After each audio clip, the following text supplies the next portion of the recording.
The grass just not growing, and primarily because it's thirsty. The pastures, we got grass in them, but they're burning up. Texas rancher David Henderson is struggling to feed his cows. For the second summer in a row, drought and extreme heat are stressing the health of cattle in the Lone Star State.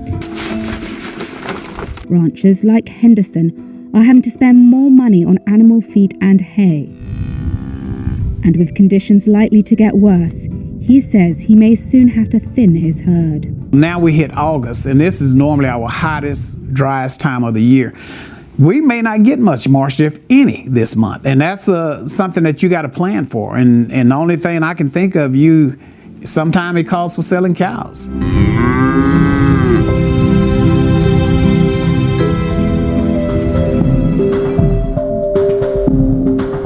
Texas is by far the top beef-producing state in the United States.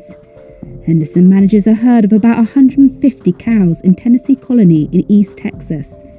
Last year, he was forced to sell about 30 cows due to the drought, and he wasn't the only one.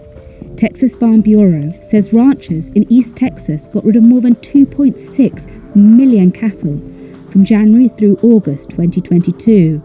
An increase of more than 480,000 cattle compared to the same period the previous year. The drought and extreme heat impact everything from how much milk the calves get to how the cows fatten up and how much they reproduce. It's hot, it's dry, it's the same as somebody being out in the heat. It takes your appetite.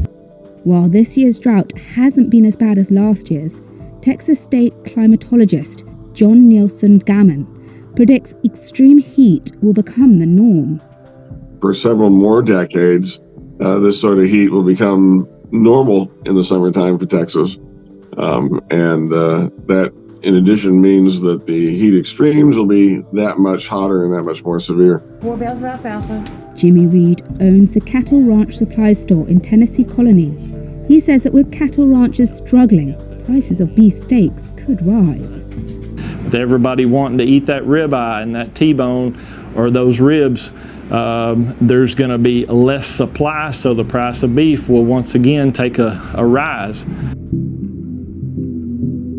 Young rancher Corey Davis said after plentiful spring rains, he had been optimistic, but those hopes have now been dashed. Being a young farmer, I said, well, we're going to make a bunch of hay and we're going to do all this because we got a bunch of rain, a significant amount of rain earlier in the year. So I was excited. And, 4 or 5 months later,